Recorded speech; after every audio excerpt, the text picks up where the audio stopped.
live. Happy Wednesday, people. It's 3 p.m. where I am here in Montreal.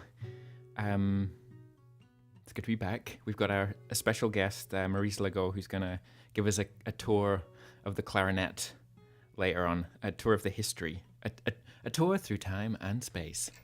Well, mostly time, I guess. But I'm going to play a couple songs first. Say hello, let me know where you're watching from. And yeah, I'm going to play a song called Go On. Mainly because the recording of it was dependent upon clarinets, but there's going to be no clarinets right now. But it's from the second record and it's about keeping your head up.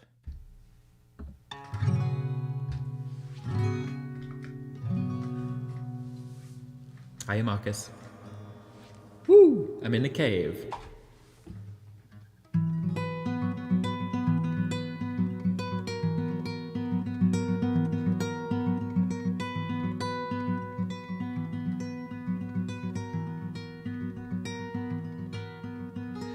You've heard enough of this now to make up your own mind and piece together. You chewed the ones of this off and left them as an offering in the culvert.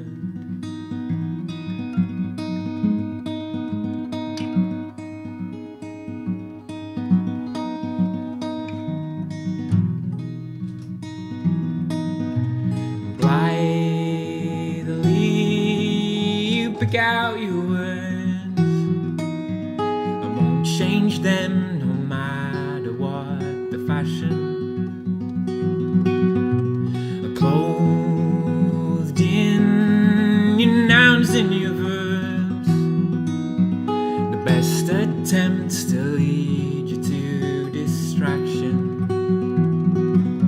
So come on, you don't hide it. Go on, you don't hide it. Come on, don't tell me you would to know by now. I lost the juice, your sense is chewed out. Don't tell me you would to know by now. The worst of it all is cycled around.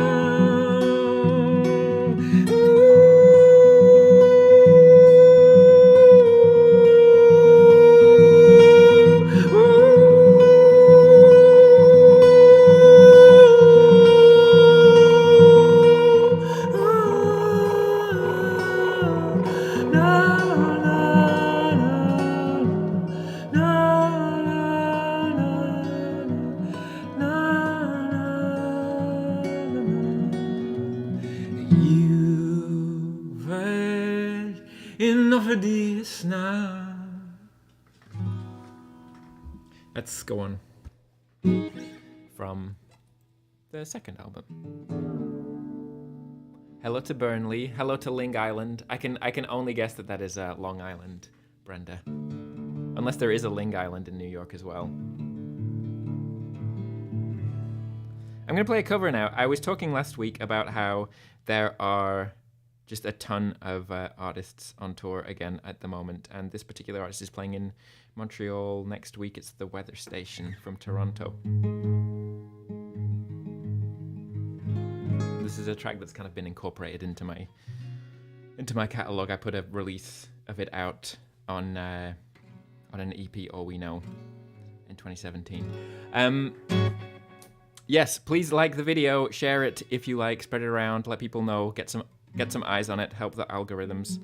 I'm gonna play one more and then we're gonna bring in our special guest.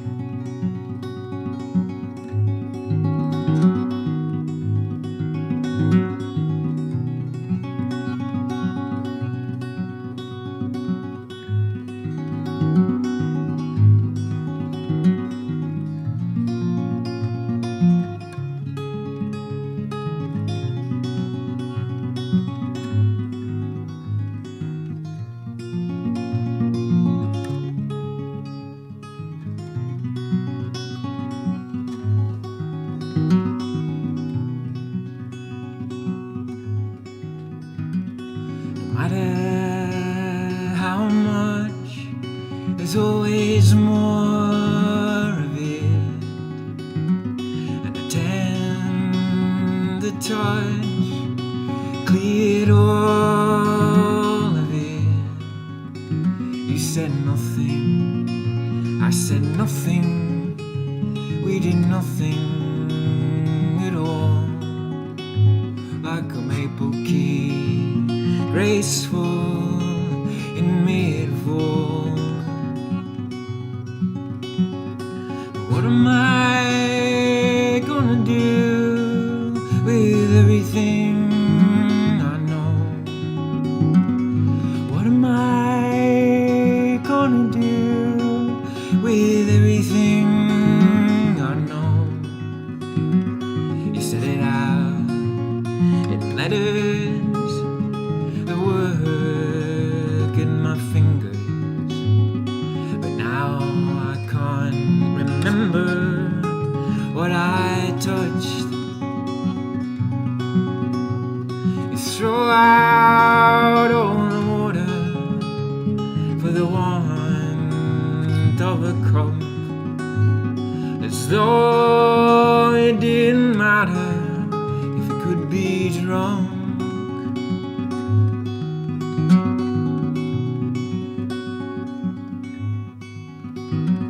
But what am I gonna do with everything I know? What are you gonna do with everything you know? I was staring at you, it felt like staring out the window. It all becomes true if we say so.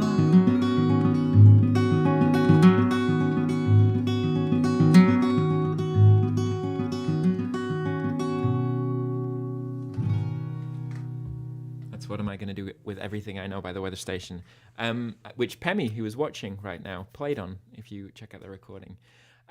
Yeah, the time has come. We're going to bring in our very special guest. It is from right here in Montreal, the one and only Maryse Legault. Maryse, how are you doing? Hi. Hi. I'm fine. Wonderful. Welcome. Thanks for having me. It's my pleasure. It's so much fun. So far. So far. We'll see how it goes. Fingers crossed. Yeah. So I really wanted to bring you on because I've known you for a couple of years now, I guess, and was it last year you started posting these videos online, sort of like going into like the history of the clarinet? And I am also a clarinetist. Yay. Love this instrument. Yes. Not very good on it, but I think it's really just like, I really want to like say it's like the most beautiful woodwind, but I really love the bassoon. I feel like they're in a bit of a fight. Bassoon's pretty nice too, but it's today equal. I'm gonna show you instruments that are like looking a bit like bassoons, or Okay. like sounding a bit like bassoons, and maybe you'll be like, the clarinet is the Okay, best. clarinet wins. Clarinet We'll wins. see. But yeah, you started posting these videos last year, kind of going through the history of the instrument, and like the nerdish part of me quite enjoyed this, because like I don't really know that much about this, and I think there's something about it's very easy to think of like the classical orchestra as just this thing as like, this is how it is, and it kind of like began like this, and it's fixed and it doesn't change and whatever. And so to kind of like to look into like the history of that and the development of that, I find it really quite fascinating. So yeah, so I thought I thought our viewers would enjoy getting access to a little bit of that backstory. Well, when I did this series, I wanted to present a bit the clarinets I am playing, and talking about the history was kind of a pretext to showcase every individual clarinet. Okay. I think it made sense to take like one specific clarinet as an example of like where the clarinet was at in say 1790 or 1810 or things like that. And like you mentioned when we did the little sound check, like it's interesting to see all these historical curiosities and things like that we kind of put aside throughout the years, the centuries, and it's just so nice to hear them again. Yeah, yeah. So where does it all begin for the clarinet? Do we have a birth date and a birthplace for this Yeah, instrument? sort of. It's around 1700 in Nuremberg. I'm not sure in English how you say it. Nuremberg. Nuremberg. Nuremberg. That's American, yeah. I guess. Okay, yeah. And Okay. in the first third of the 18th century, the clarinet and another instrument called the chalumeau kind of cohabitated. The chalumeau and the clarinet are very similar because they're both single reed instruments.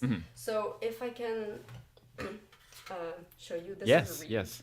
So you know the pain and glory of reeds. And unlike in modern clarinet, which I have here, is the clarinet that most of you probably know. So what we do with the reed, we basically put it here on the goal is to put it on the rails of the mouthpiece, and we attach it with a ligature. So this is French style. We put a ligature like that, and then it's ready to play. So that's what you don't see when you are in the audience. Yeah. This is the magic. This is how the clarinet makes a sound. The reed vibrates because of the breath of the player, and this is the instrument amplifies this vibration, and the holes in the keys and all the action that the fingers are doing are modifying the frequency to be able to do multiple notes. And I feel like it's such a difficult thing with the clarinet, because with most instruments, if there's something like a little bit off, you can still make the thing sound. But with the clarinet, like if the reed's just like millimeters off, you get nothing. It's it's pretty. It can be pretty frustrating. Yeah, or if like the keys are not sealing. Oh yes. If like your finger falls a tiny bit off of the hole, it makes terrible noises. So the clarinet and the chalumeau. So first half, I would say generously, of the 18th century were instruments similar to this. Little tiny guy. Soprano chalumeau. This is a good example. So you see the reed, same thing. Yeah. But I attach it with a string. So it was the way it was done for years and years. And actually, in Germany, most of the players still do it with the string. It's cheaper. It's effective. I mean, you can really apply pressure throughout. Right, yeah. Sometimes with like metal ligatures, the pressure is a bit off sometimes. Okay. The goal is to feel like the reed is part of the mouthpiece. So you want something extremely tight. So this thing is made of boxwood, and it has two keys, as you see just here, one in the back, one in the front, made usually of brass. There are chalumeaus made of other woods also, like rosewood, which is a bit more stable. Boxwood is a bit of a very flexible wood, and it's difficult with weather changes, humidity changes. Especially for the mouthpiece part. So it sounds something like that.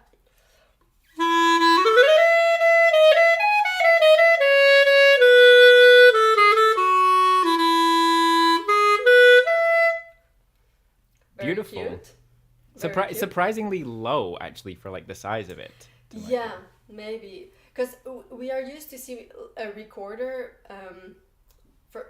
of this size, and it sounds really high, and it's because of the way it's built. Like the recorder has someone will know the name in English, but a sifflet. Sifflet. What's sifflet? Francophones. Which makes it go higher. Okay. Like an octave key, or no, it's not a key. It's like the opening in the front that makes it go. That's the thing that makes it go higher, and that's how the recorders sound. But we have a reed here, so it's And so you were sort of talking about the instrument, like the oldest one being from Nuremberg in the 1700s. Was it I mean, that you mentioned the kind of resemblance to the recorder. Is the recorder an older instrument? Is it kind of a development of that, would you say, or is it kind of not clear? They had really two different purposes. And the clarinet, especially the early Baroque clarinet, was really meant to resemble the trumpet. So Okay. he would really play it loud, like do do do do, this kind of aesthetic. And Yeah. the chalumeau was a bit more soft and a bit more delicate, and was more intended to play like recorders, but it's more velvety. Yeah. So you have a bit less projection. Mm-hmm. Well, depends, because a soprano recorder can be pretty loud. Yeah, so it's just another texture, and it comes in consort, which means you have a soprano, alto, tenor, bass, which is not the case with all family of instruments. Like the clarinet is not really a consort. You could not say that. Like you have a wide variety, and you have many pitches of clarinets, like the E flat clarinet, the B flat, the A, the alto clarinet, which is an F, the bass, the contrabass, all these things, but it's not like as fixed as the chalumeau or the recorder of the viola da gamba that has consorts. It's really a family. Cool. Yeah, so from there, I mean, this is a chalumeau, so this is not a clarinet. I unfortunately have no Baroque clarinet to show you. It's a bit bigger, but it's still the same kind of aesthetic. You will have almost no key. Like we talk about 2 keys, 3 keys. And around 1780, we start to have instruments that look like this one. So definitely getting much closer to what we're used to. Yeah, but still, you know, there's a long way to go. I mean, if you painted the one on the right black, though, you're a good long ways. Yeah, but there's not a lot of there's not a lot of. It's mostly metal. holes. Yeah, there's not a. Yeah, so the fingering technique is closer to the recorder. Like you have a lot of fork fingerings, like you will play like that. It's difficult to learn at first. I will have to say. I did my bachelor's degree on modern clarinet, regular clarinet, and when I started, it was like a shock.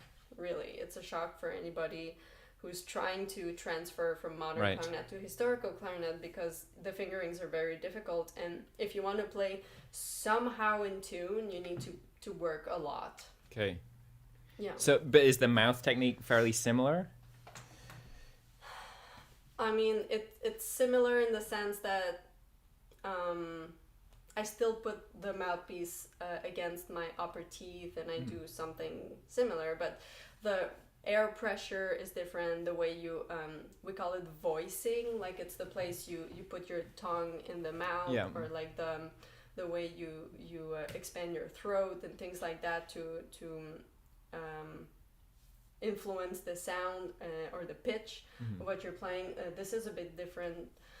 Also, the goal of the instrument, I would say, is a bit different. Like a modern clarinet is really built in a way that the goal is to find unity throughout all registers, and you want to have smoothness between every note.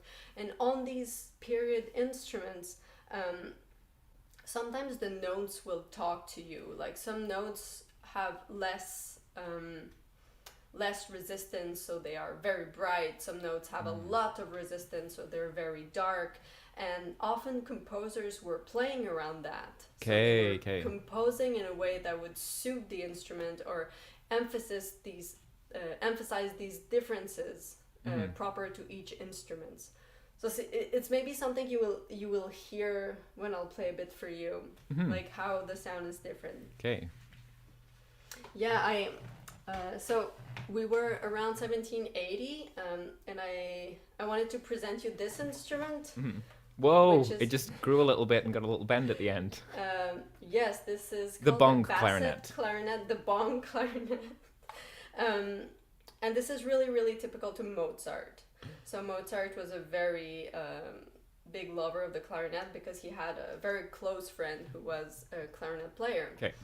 And this instrument was conceived by his friend and a famous maker in Vienna, and it's an A clarinet, but with the the lower part that is like extended to be able to play lower notes, and this ball makes the sound more velvety, so it's a bit darker. And so there was a lot of research done about Mozart and the clarinet, and some people discovered that Mozart Clarinet Concerto, which is a very famous piece, one of the most famous we have, was actually composed for this instrument. So it adds a lot of lower notes that we didn't think there was. And the quintet, also by Mozart, for clarinet and strings, was written for this instrument. So yeah, I'm gonna try to play you. Give us a little example. And you say basset. So is that basset. Is that kind of like bass? Yeah, it's like a small bass. Yeah, okay. That's what it means. A bass-et. Bass, yeah, basset. But it's E-T. It's not E-T-T. Yeah. Okay. The basset clarinet.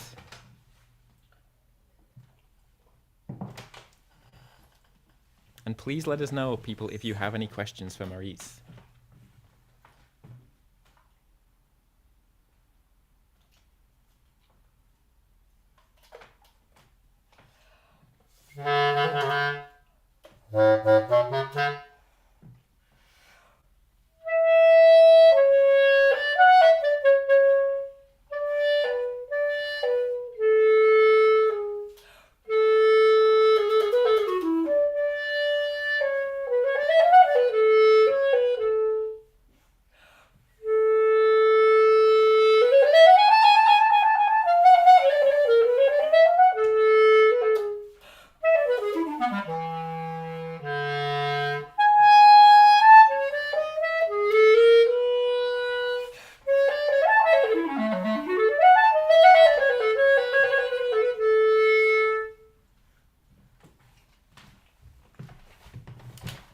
Beautiful. The basset clarinet. Yay, basset clarinet. And what was the piece that we heard there? This is the Mozart Clarinet Concerto. Just the beginning, the few first measures, just to give you an idea. And like as you heard me at the beginning, so a normal clarinet would stop at this note. And now we add these.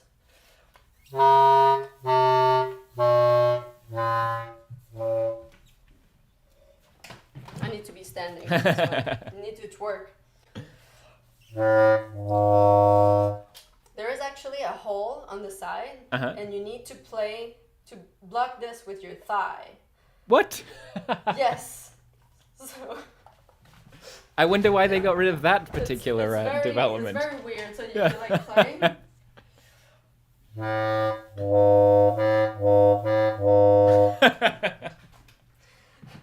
That is not practical at all.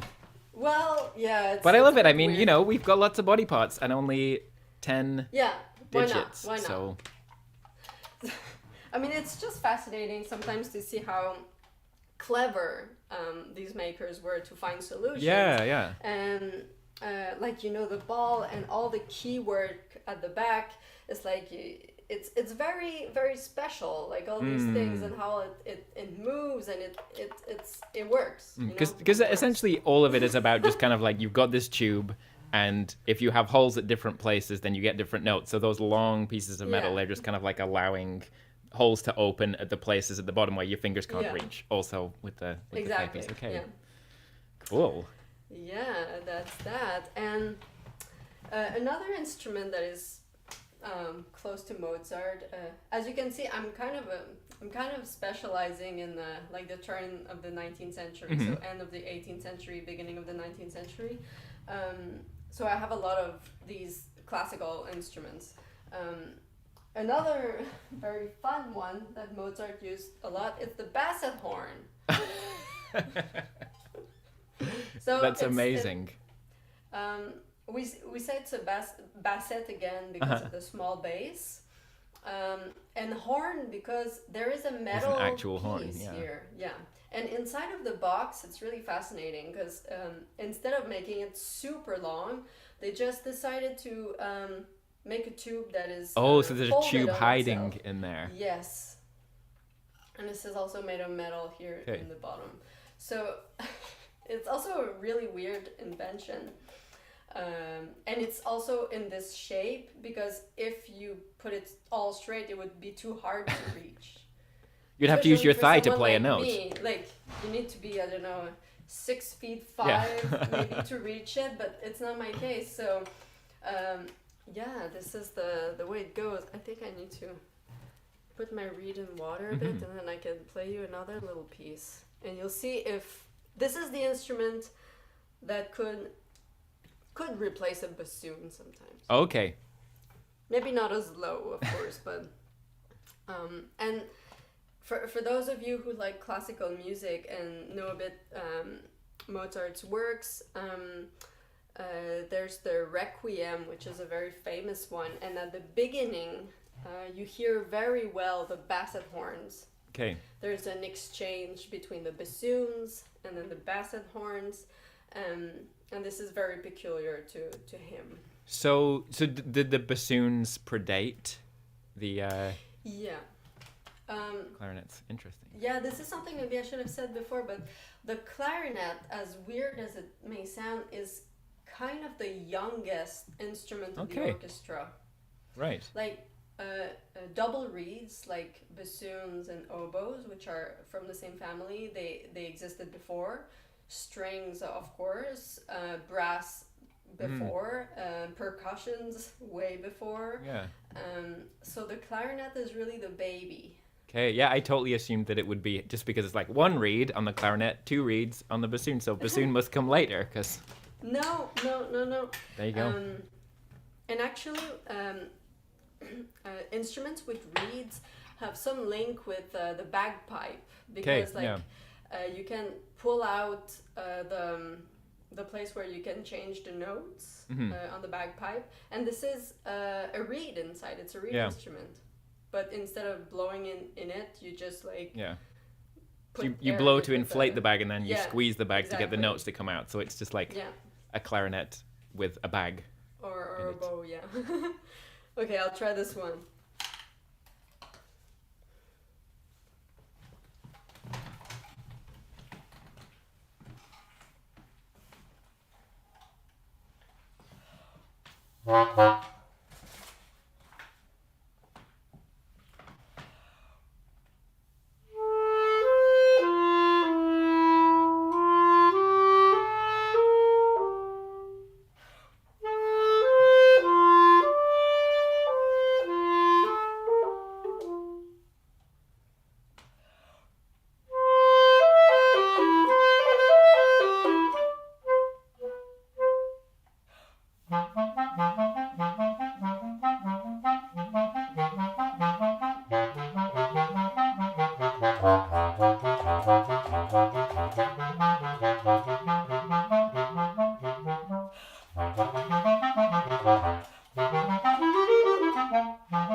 Amazing playing. That was that just does look quite challenging, but you make it sound so effortless and beautiful. Yeah, it's a bit challenging to also find balance with this thing. I have to say, it's like it's big and the weight is distributed weirdly. Yeah, it's always a challenge. But this is also a fascinating instrument. Unfortunately, it went a bit extinct in the 19th century. Mendelssohn, another important Okay. 19th century composer, wrote a piece for clarinet and basset horn solo, so with an orchestra. But after that, the alto clarinet kind of replaced the basset horn, and now there are modern basset horns available, but it's really more to play historical things, Yes, like yes. the Mozart Requiem. And of course, there are always contemporary composers who are adding repertoire to these instruments, but it's a bit less mainstream than it was in the 18th century. So it's got a couple of comments and questions here from Anne in Reed. I love this, such interesting and quirky looking instruments, and they sound so rich. It's true. I mean, they do look like kind of like as if somebody was just like making up instruments. Like, oh yes, here's a historical instrument that I have, and but they're real, but they do sound really beautiful. And then Darian is asking where you find these incredible instruments. So I guess like. These, where do you have like, is there like a historical clarinet store that you go to and pick all these up? I'm fortunate because all the clarinets you saw so far were made for me by a maker who lives in Germany. Holy cow.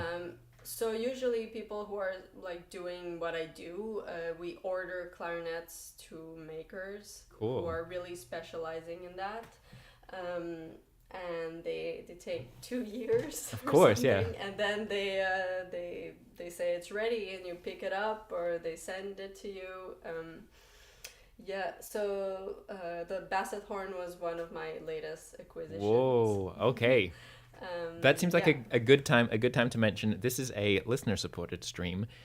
Every week 50% of the donations go to the guest artist, which this week is Maryse Legault. So if you want to support Maryse in her in building that library, getting all of the every single one, like ticking them all off the list. It's like Pokemons. Yeah.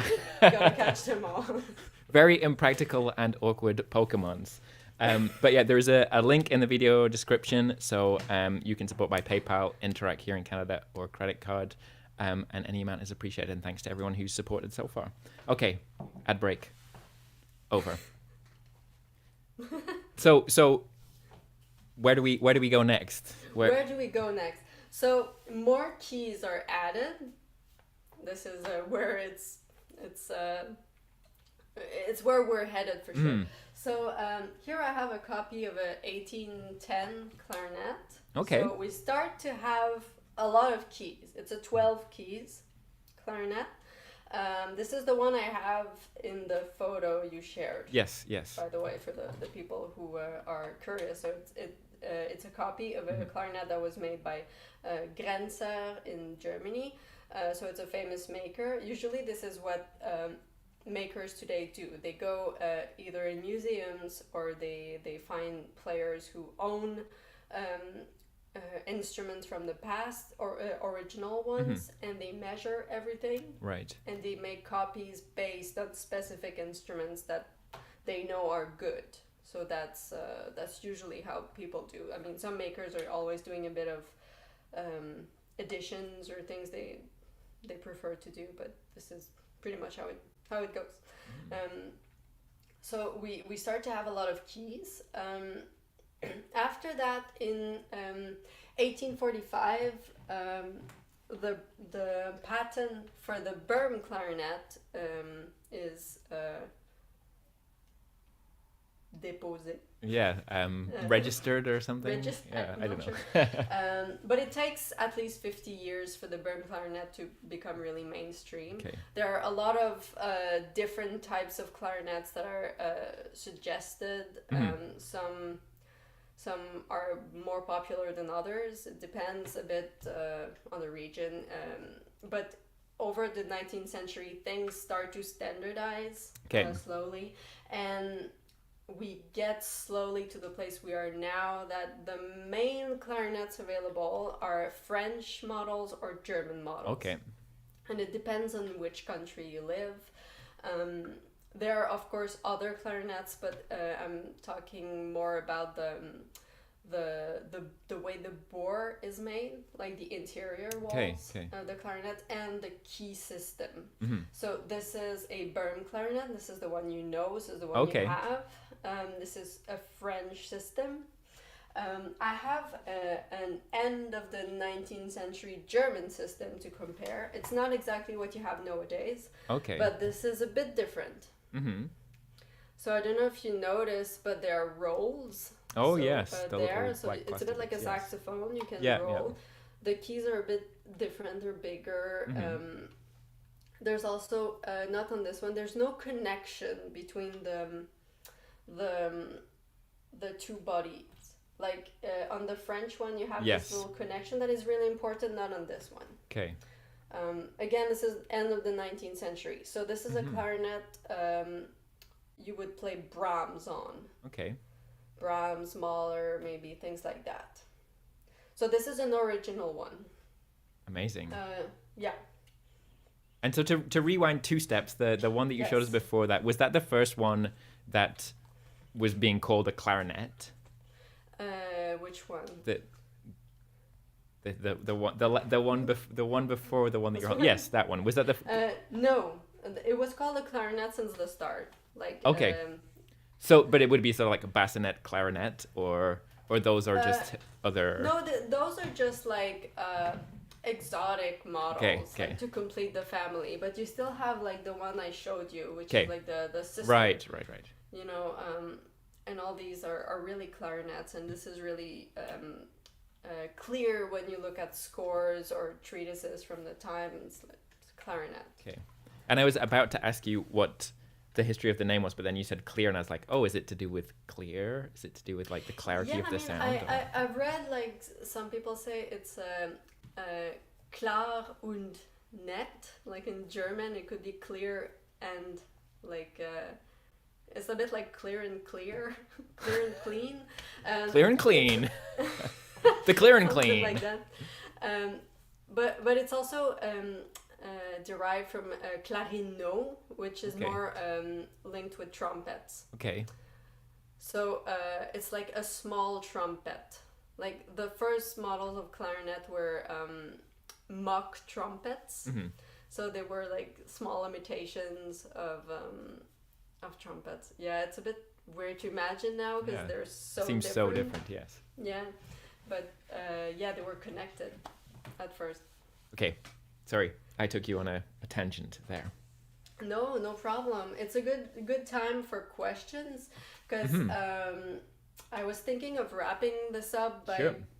playing for you a bit of another famous concerto on the clarinet I was just telling you about, this 1810 instrument, which is I consider it a bit more my baby. Okay. It's the clarinet I have the most connection with. I love the music from this era. I love the instrument.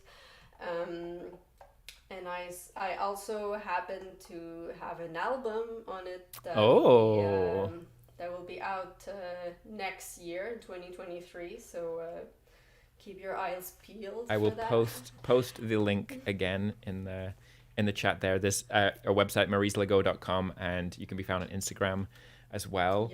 Yeah. But yes, keep your ears peeled for that, and I'll be streaming probably, so I will let people know when that's released. But we do have a couple of questions here. Oh, nice. One is, has the reed changed shape at all over time? Mm-hmm. It's a great question. Actually, on my modern clarinet, I use different reeds than on my historical. Mm-hmm. The shape of the mouthpiece is different. Okay. You probably can't really see the difference just like that, but the historical mouthpiece is thinner. Yeah, it looks So the black one a looks a bit. little wider. Yeah. So you need German cut reeds, which are just a bit narrower, and unfortunately there are not a lot of period reeds that survived through the centuries, because it's pretty fragile and it gets moldy and Yeah. you know it's not something that is easy to keep. So we don't have a lot of examples. We can only look at the mouthpieces and kind of figure out what they used within. Some people make their own reeds. I chose to not deal with that because we have 24 hours in a day. Gotta have a life. I'm doing a PhD. It's enough. Don't need to make your own reeds. And has the material that they're made from, has that changed over time? No, it's really the same thing. I think in English it's actually reed. You call it. It's like roseau. Yeah. You know. Specific reeds that just like grow by the sides of the highway. Those types of plants. I guess, but they're mostly grown like in France and specific regions. Sorry, I lost my ligature.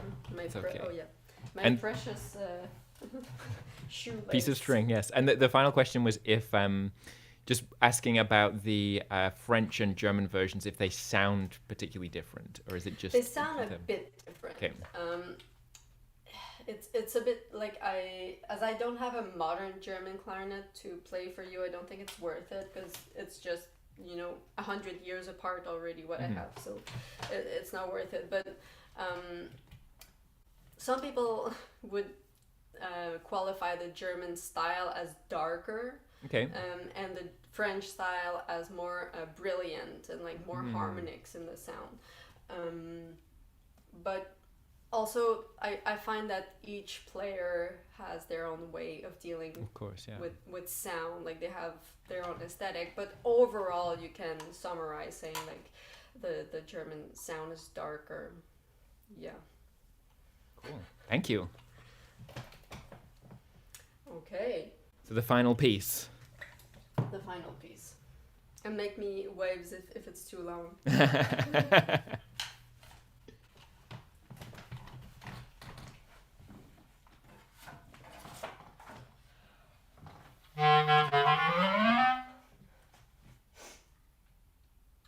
So this is, by the way, Carl Maria von Weber's first concerto. Just a little excerpt.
Incredible. Wow. Show us some yellow clapping hands, people of the internet. That was that was astonishing. Beautiful. Oh, thank you. I don't see you anymore, Tim, but yeah, I had some issues with my camera. It seems to be okay. back for the viewers. Fortunately, we Nice, just nice. trust I'm still Okay. here. Yeah, I'm glad. you're getting applause from all over the continents.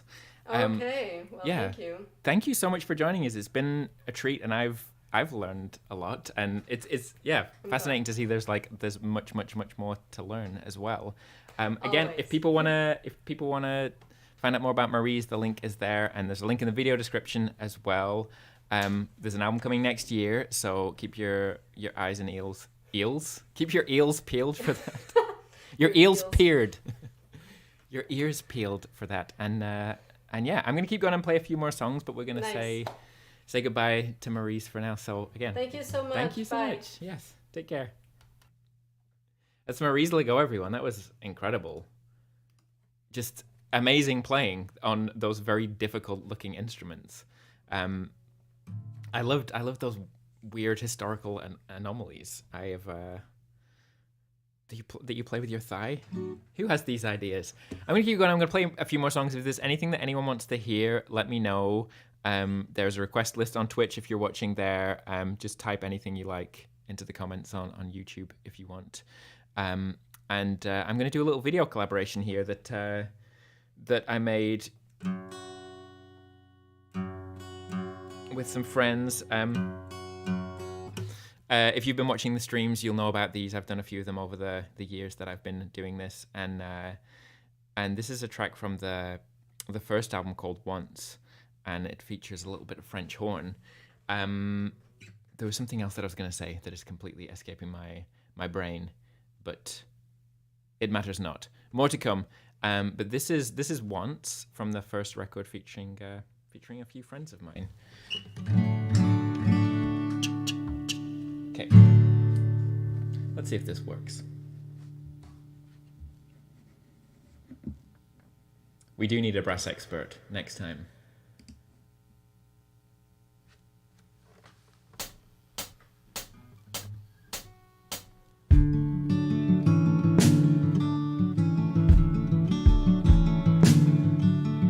Soft exhaust seep, chill makes you creep. The tide will decipher all. Steps ring sweet, a concrete feet, a purpose that follows the force. Fight that need to go by feel. The voices that count will call. You're back on the right side now.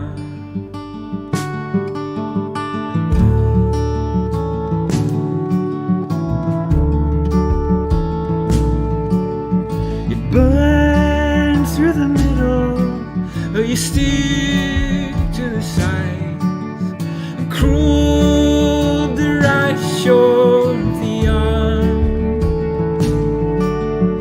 drained of all experience. You're crashing lines again. Once you didn't know, once you didn't know, once you didn't know, once you didn't know, once you didn't know, once you didn't know.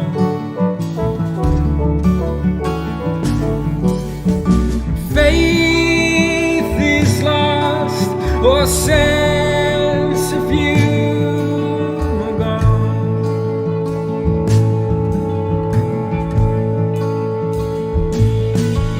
But the worst of it, you won't find it alone.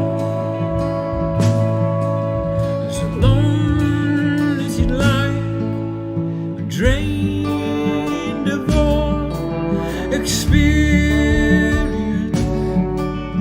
You're crashing lines again. It speaks so much of cowardice. Stay silent just the same.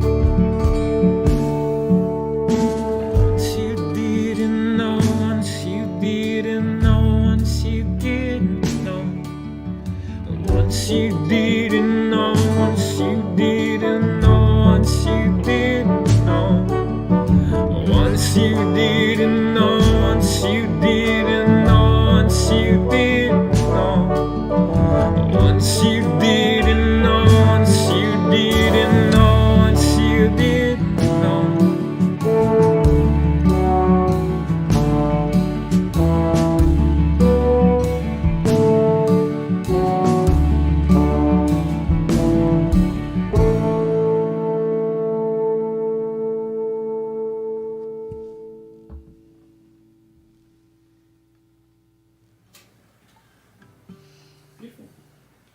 Beautiful. That's once from the first record. Let me know what you want to hear. That was Etla Axelsdottir and Pietro Amato on the French horns. Kyle Kunjak playing the double stand-up bassy thingy. Michael Furstack, friend of the show, on electric guitar, and Mike Bellier playing the drums. The original players plus Etla. If you listen to the record, that's everybody who plays on there plus Etla plus an extra. Once again, this is a listener supported stream, so if you want to donate to support, you can. There's a link in the video description. Speaking of which, does anybody look in the video description? I always put like a bunch of links in there, like Spotify playlists and links for the artists who are joining. Can you let me know? Does anybody? Do you look in there? Really? Do you? Let me know. I want to know. I'm gonna keep going here.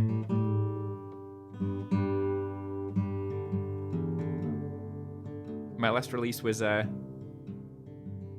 translation of some of the tracks from the last record, Parallel Line, into Spanish, and I'm going to play Todos Sabemos, which is the Spanish version of All We Know.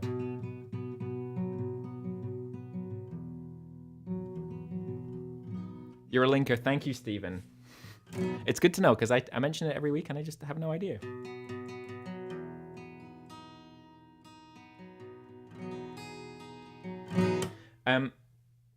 If you're not already subscribing, please do subscribe on whichever platform you're watching so that you will get notifications when we go live. Jacqueline is a big fan of detailed video descriptions. Good. So this is Todos Sabemos, which is, as I say, the Spanish version of the track All We Know, and it's about kind of being oblivious to the good things that you have, both when you have them and when they're gone. And it goes out to you, dear listener.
Noto en todo lo que quieres,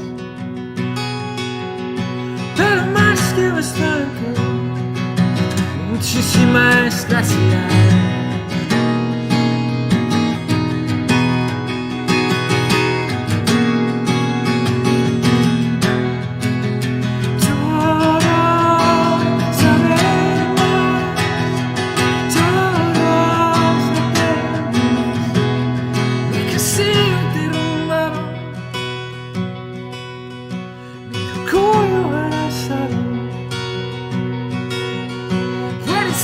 Si quieres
Todos sabemos.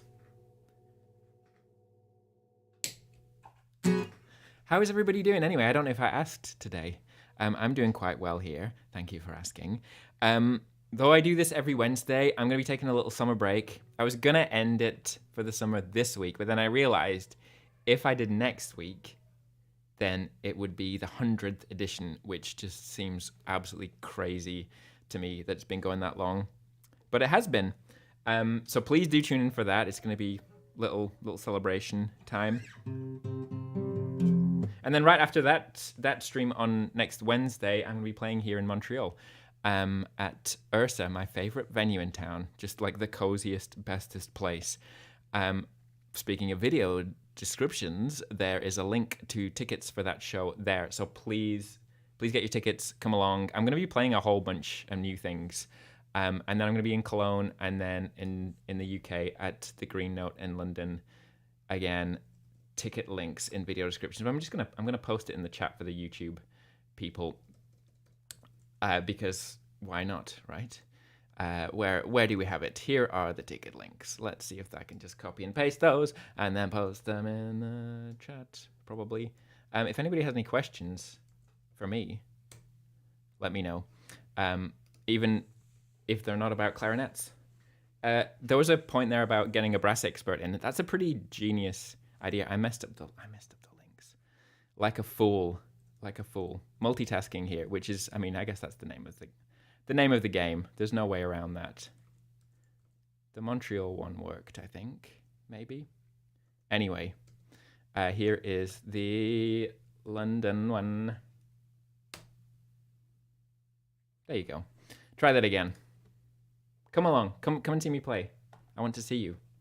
Especially, there's been quite a few of you that have been regular viewers on here that I don't think had ever been to a show before, that I've never met, and it'll be really lovely to see you out in the world somewhere. You're not producer for Nout. What did you want? What did you want stolen from Poets? Let me know. You are a producer, honorary producer. Yes. So next week, 100th edition. Check that out. I'm gonna play Grace from the last record. Let me know if there's anything that you want to hear. Gonna check the request box. Anything in there yet? Nothing. Okay, so this is Grace, which is about being met with kindness in situations where you maybe wouldn't expect it because you made a big mess. The brass idea, yes. My attention span, so short. But yeah, maybe Etla or Pietro could come on and talk about the history of brass. I don't think they're in near as deep as Maryse, though. That's kind of next level when you're getting your own instruments made. One day, Jacqueline. One day I will get to Halifax. I promise. I miss it very much. This is Grace.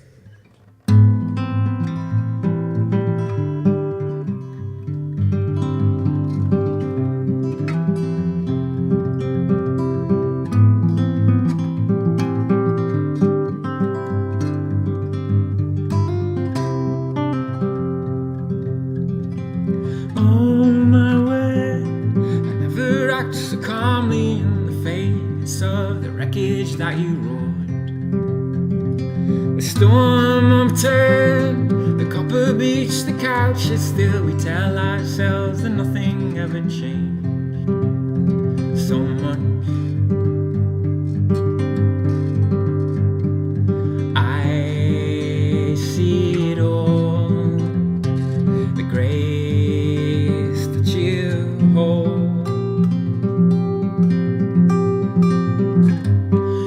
Send me out in the cold, oh, to a cold told, as much as you'd ever hold. Is it enough?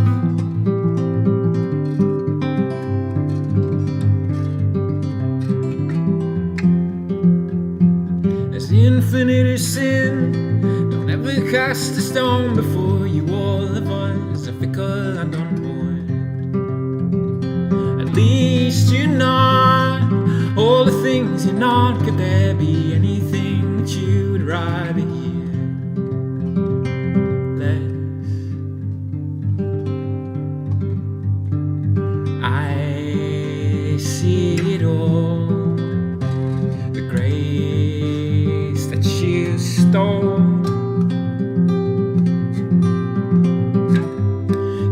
send me out in the cold, oh, to a cool toad,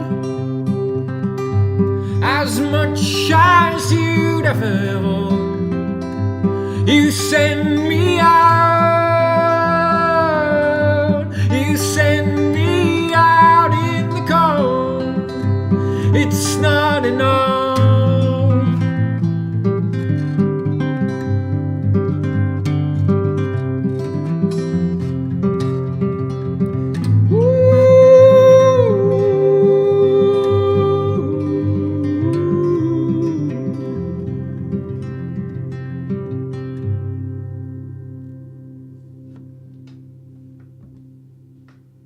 That's Grace. I'm gonna keep it in that tuning-ish. And if there's anything else you want to hear, let me know. Otherwise, I'm gonna finish it with Don't Mind here. About growing old and irrelevant. Which I don't know what that's like. It's a theoretical song about someone else.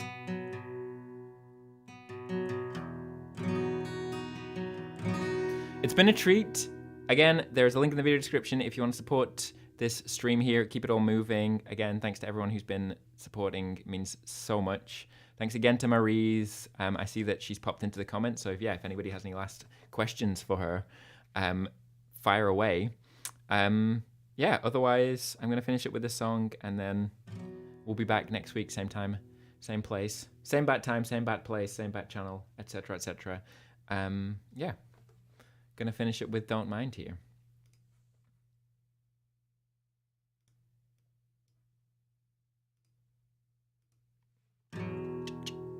Okay, this should do it. That should do it.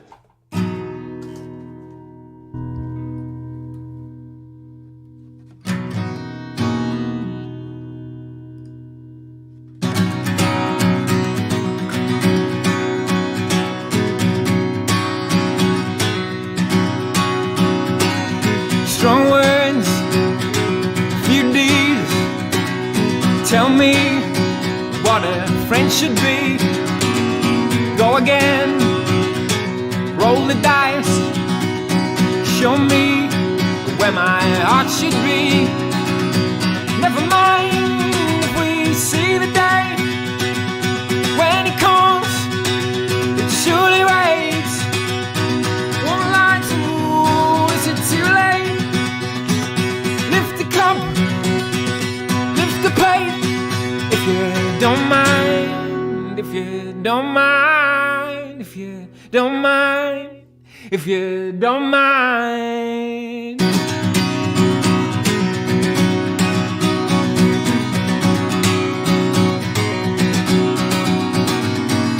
Big wounds in your short lives. Don't mind me while I'm saying goodnight, but you can't tell what comes out of my mouth. Was it wisdom pearls or was it turpentine? But you don't mind, but you don't mind, but you don't mind, but you don't mind. If you don't mind, but you don't mind, but you don't mind, but you don't mind.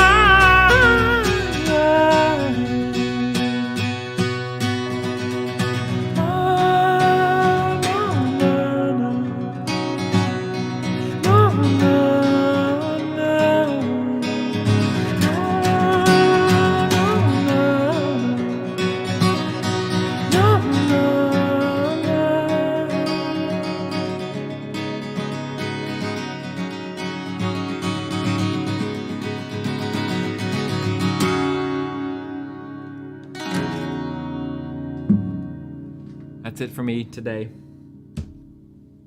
See you out in the wild world. Or not. See you inside this computer box, though, next time. It's been a treat. Ta-ta.